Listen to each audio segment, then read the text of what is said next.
Welcome to more about Clarksville's Belle. I'm Jim Long. This is my second presentation about Clarksville's famous past resident Belle. If you haven't seen the first video, which I called Clarksville's Belle Revealed, you might like to go watch that video and then come back to this one. In that video, I shared with you Belle's last name, Terry, and that she had died in Louisville the day before she was buried here in Clarksville. She was widowed, it said in her death record, and that she was about 28 years old, and that she had died of a disease of the brain. I encouraged people at the end of that video to do their own research into Belle, and someone did share something with me that I had not found myself. It opened up a whole new set of records that I'm going to share with you in this video. To remind you of what I had researched for the first video, I had researched Montgomery County records fairly thoroughly, but only had found the mention of the Yellow Fever Fund contribution that Belle made in 1888. In Louisville, I had found Belle's obituary mentioned in the newspaper the day after she died, and of course had found the death record, but didn't find any evidence of a Mr. Terry or anything in the city directories. To remind you also of some of the speculation that remained unanswered in the first video, that Belle had run away from her parents, that when she died she was in her 30s or 40s, and of course prostitution was the most persistent part of Belle's story.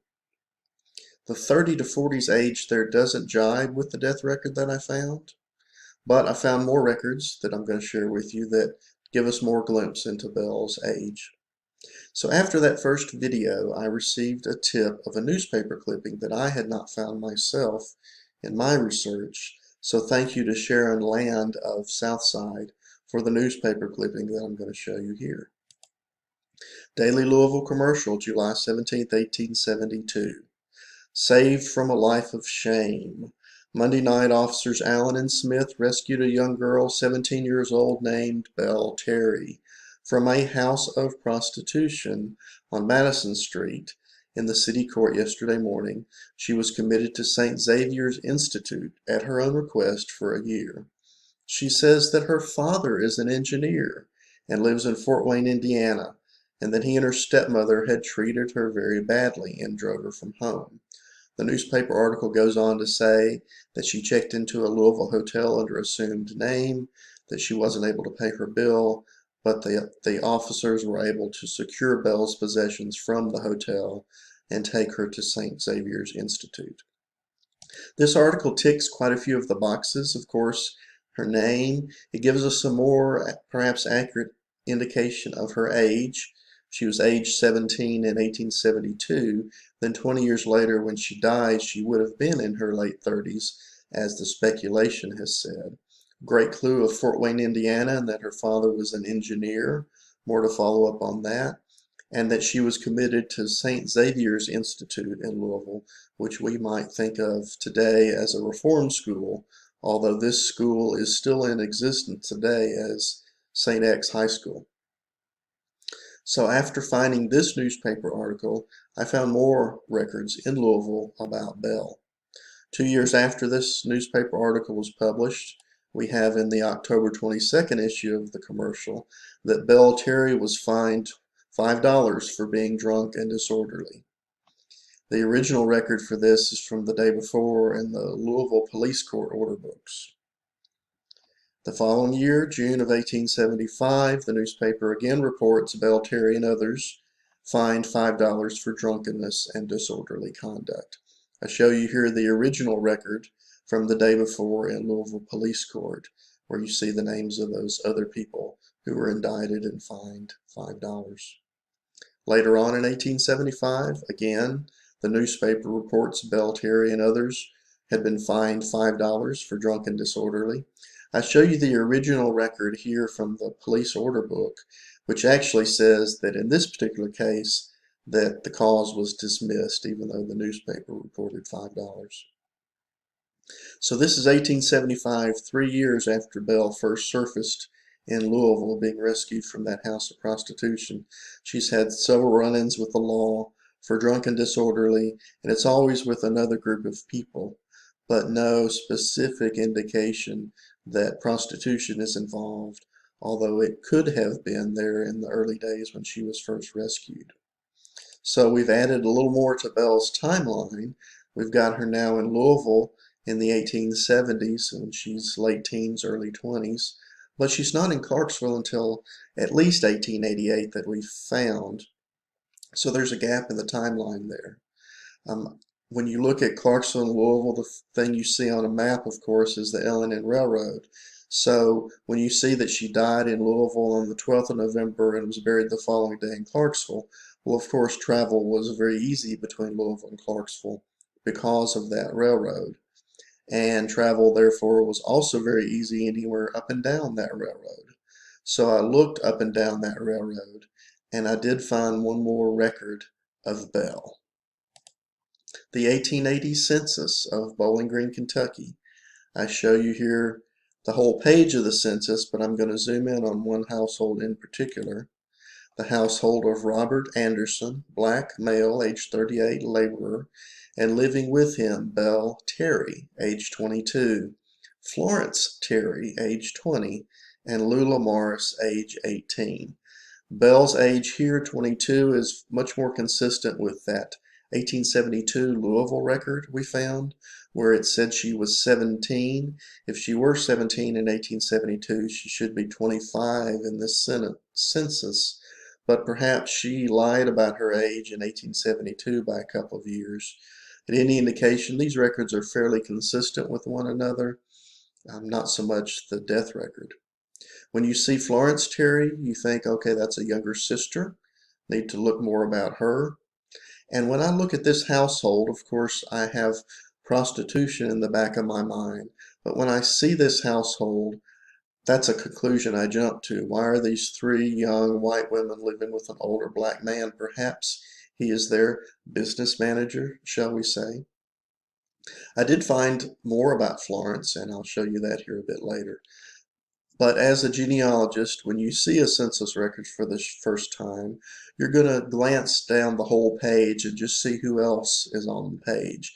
And something remarkable jumped out at me when I did that. A few houses down from where Belle was living here in Bowling Green in 1880 was the household of Lottie St. Clair, age 22, born in Indiana, Alice Height, age 24, born in Tennessee, Minnie Lee, age 25, of Illinois, and Lizzie Smith, a black servant of Kentucky. When I saw that name, Alice Height, age 24, of Tennessee, I remembered that name. If you watched my first video, you saw that name. Miss Ruby Patch, when she was looking for Belle, found in the 1880 census of Clarksville the record I'm about to show you, but I'll first point out to you that the Bowling Green census was taken on June 18th, 1880. So 4 days later, in Clarksville, we have a census record that we've seen before. It's the household of Ella Brooks, including Alice Height, age 24, of Tennessee. And if you will recall, Nellie Bell Johnson, the 3-year-old in this household, is who Miss Ruby speculated might be our Belle. And I think I've disproven that, but you notice that these women are all prostitutes. So 4 days before Alice Height is enumerated in Clarksville as a prostitute, she's also listed as a boarder in a house in Bowling Green. That may just be a coincidence, but it jumped out at me and I had to tell you about it. So back to Belle in Bowling Green in 1880. Based on this record and in aligning with the Louisville record and the timeline of when she appears to have left Louisville, I started looking more closely in this county, Warren County, Kentucky, for records that Belle may have left behind. Oh, and I found them. So a year after this census was taken in Bowling Green, in Warren County Circuit Court, we have indictment number 1833, Commonwealth of Kentucky versus Belle Terry for keeping a bawdy house. And if you haven't heard the term bawdy house before, that's prostitution. The indictment from the grand jury came down. The judge fined her, issued a bench warrant rather for her, and set her bail at $200. Later that same year, Another indictment handed down, case 1867, Commonwealth versus Belle, Terry, and others, still for keeping a bawdy house. It doesn't say here who the others were that were indicted with Belle, but when the case came up on the docket a few months later, January of 1882, we have this entry in the minute book. On motion of the Commonwealth's attorney, it is ordered that a rule issue herein against the jailer of Warren County to appear in this court on the 7th day of this term to show cause why he does not bring into open court the bodies of defendants Belle and Florence Terry, whom were delivered to him as jailer by the sheriff of this county under arrest in a bench warrant. So we have evidence that Belle and Florence were the ones indicted this time, and that they had been taken by the sheriff of Warren County to the jail, but sometime in between they were no longer in the jailer's custody. So the court wanted to know why these women were no longer in jail when the court day came up. The jailer did eventually come to court and must have resolved the issue. So that was January of 1882. Later that year, we have yet another indictment, case number 2149, Commonwealth against Belle Terry for keeping a bawdy house. This time the judge issued yet another bench warrant. This time the bail was set at $150. Fast forward about 18 months, February of 1884, we have another indictment against Belle and Florence Terry for keeping a bawdy house. Notice that at the same time they were indicted, there was an indictment handed down to Lottie St. Clair for keeping a bawdy house. If you'll remember, Lottie was living a few doors down from Belle and Florence in that 1880 census and living with Alice Height, who was a known prostitute in Clarksville. So it looks like Lottie was in the same line of business as Belle and Florence and Alice. This case was continued for a full year. Apparently they were unable to locate Belle and Florence, but Belle was still around in Warren County in 1884. In November of 1884, Belle was actually the witness to the will of Jenny Gardner of Warren County. And Jenny Gardner was a single woman in her 40s at the time. She was from Alabama, so I don't know that she was related to Belle, but she herself had been indicted for keeping a bawdy house in 1883 and 1884. So maybe Belle and Jenny had a working relationship, shall we say. Belle's last indictment in 1884 finally came to trial in February of 1885. The court was not able to find Belle or Florence at this time. A jury was convened and they found them guilty of keeping a bawdy house and fined them $50. That was a pretty steep fine when it came to fines for prostitution. So this could have been the last straw against Belle and Florence for years of prostitution in Bowling Green. And the $50 was perhaps intended to keep them out of town. This could be when Belle finally moved to Clarksville. We don't have record of her until 3 years after this, but that's not to say she wasn't already in Clarksville. So based on those Bowling Green records, Warren County have added a little more to Belle's timeline, that maybe she was born about 1855, possibly in Fort Wayne, Indiana, that she was in Louisville in the 1870s, made her way down the L&N to Bowling Green in the early 1880s, and finally to Clarksville at least by 1888.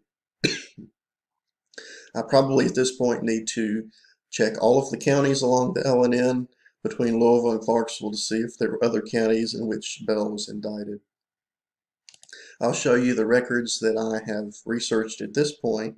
In Louisville, I was able to find the trouble that Belle was in the 1870s, thanks to that tip from Sharon. Of course, the original records, which are much better than the newspaper reports of the police court. I started researching in Warren County and found her indicted for several years there in the circuit court records. I found where she witnessed that will. I found her only in the 1880 census, and that puzzles me a bit now that I know that Belle had a younger sister, Florence. I thought for sure I'd be able to find one of them at least in 1860 or 1870, but so far I've not been able to do that. I also tried to start researching Fort Wayne, Indiana from that clue in 1872 that maybe that's where Belle had come from. But I have found that Fort Wayne is a difficult county to research from a distance. Those records you can't get to online from home like you can some of the Louisville records and Bowling Green records that I've searched so far. For Fort Wayne, however, the newspapers are online and city directories are many of those, and I have not yet found a Terry family that I think I could put Belle and Florence into. No indications of any men named Terry living in Fort Wayne during that time that were associated with the railroad any. So now, as I wrap up here, I want to add a little bit of fun speculation of my own to add to the story. In Bowling Green in the late 1890s was a man named J.T. Dores who started a distilling company. 1890s is going to be several years at least after Belle has died in Clarksville, and possibly a decade or so later than, excuse me, after she had left Bowling Green. So J.T. Dores, one of his brands of whiskey was called Belle of Warren. Was that named after our Belle? Was our Belle a famous prostitute in Bowling Green as well as Clarksville? One can only speculate. A few years later, in the early 1900s, a milling company in Oakland, Warren County, Kentucky, called Oakland Milling Company, had a brand of flour called Belle of Warren. So these were fun things to find, and one can only speculate that maybe our Belle is the reason that this whiskey and this flour had the name that it had. I hope to get to Bowling Green sometime later this year to do research into the city directories and newspapers in Bowling Green, because I have a feeling I'm going to find more about Belle there.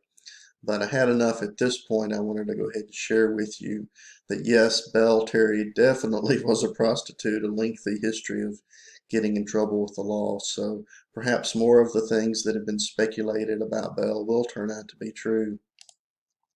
So thank you for watching this video. I hope I have inspired you to maybe do a little more research.